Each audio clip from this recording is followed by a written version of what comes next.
इच्छाएं बहुत ज़्यादा बढ़ गई है, हम बहुत कुछ चाहते हैं, लेकिन उन इच्छाओं को पूरा करने का रास्ता क्या है?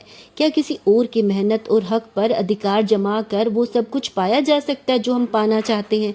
गुरु जम्बेश्वर जी महाराज ने अपने दिव्य वचनों में शब्द नंबर 70 के माध्यम से बहुत गहरा जीवन सूत्र दिया है। हक हलाल की कमाई, मर्यादा में रहना, जीवन को एक आध्यात्मिक खेती समझकर उसका सही पालन करना। आइए इसे समझते हैं।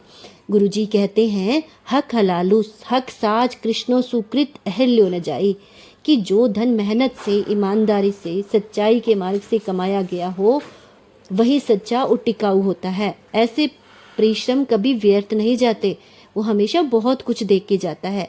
चाहे कोई व्यापारी हो जो सही तोल और बिना मिलावट के माल बेचे, चाहे कोई घर में रहने वाली महिला जो घर के बजट को ईमानदारी से चलाए, चाहे कोई सरकारी अधिकारी हो जो रिश्वत की बजाय सेवा को ही अपना धर्म माने, कोई राजनेता जो जनता के पैसों को जनता पे ही लगाए अपने स्वार्थ में नहीं, तो सबके लिए यही धर्म है कि जो भी कमाए वो हक हलाल का हो।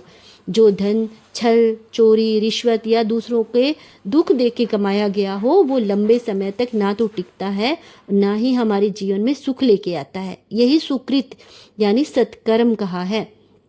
ऐसे सत्कर्म कभी बेकार नहीं जाते, इनके परिणाम कई बार देर से मिलते हैं लेकिन बहुत सा जीवन सुंदर बना के जाते हैं।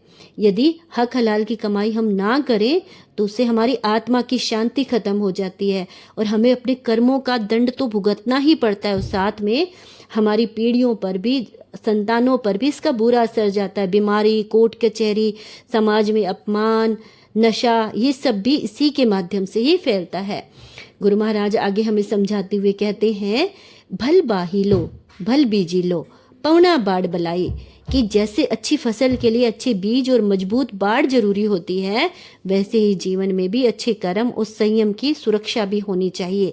हमारा ये शरीर जीवन एक खेत की तरह है। अगर हम इसमें अच्छे विचार, अच्छे संस्कार और ज्ञान रूपी बीज नहीं बोएंगे तो हमें अच्छा परिणाम नहीं मिलेगा, फल नहीं मिलेगा। लेकिन बीज बो देने से भी काम नहीं पूरा होता, हमें बाड़ भी चाहिए, सुरक्षा भी चाहिए। और वो बाड़ सुरक्षा है हमारा संयम, शील, सदाचार, हमारा विवेक यानी सही गलत करने की समझ, हमारे जीवन की पवित्रता। और ये बाढ़ हमें क्या विकारों से बचाती है, जैसे लोभ, लालच, ईर्ष्या, अहंकार, इन सब से हमारी रक्षा करती है। आगे गुरु महाराज कहते हैं कि जीव के काजे खड़ोज खेती तामो रे रखवालो रे भाई, कि जीवन की इस खेती की रक्षा के लिए एक पहरेदार भी चाहिए, और वो है हमारा मन। मन को अगर हमने साध लिया, सही दिशा दे दी, तो वही रखवाला बनकर इन बुराइयों से हमारे शरीर रूपी खेत को दूर रखेगा, यानी हमारे इस खेत की, हमारे शरीर रूपी खेत की रक्षा करेगा।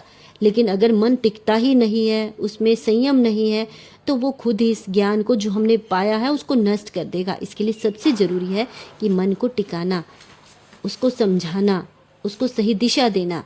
इसीलिए इस शब्द का संदेश गुरु महाराज का है कि सच्चाई से कमाया गया धन चाहे कम हो, लेकिन वह आत्मा को शांति देता है। दूसरों को हक मार कर बना बड़े बड़े महल चाहे कितने भी सुंदर हो, बड़े हो, लेकिन भीतर से वो खोखले होते हैं। इसलिए गुरु महाराज की वाणी यही सिखाती है कि जीवन को खेत समझो और कर्म को बीज बनाओ, संयम की बाड़ लगाओ और मन को रखवाला बनाकर सत्य की राह पे चलो, तभी जीवन हमारा सफल होगा। अगर आज का गुरु महाराज जी का संदेश आपको अच्छा लगा हो तो कृपया इसे दूसरों के साथ भी साझा करें, ताकि समाज के अंदर हमारी शब्द वाणी का संदेश फैले और सत्कर्म की राह पे हम सब चलें। धन्यवाद। इसी तरह के स्पिरिचुअल कंटेंट के लिए वीडियो को लाइक करें और चैनल को सब्सक्राइब करें।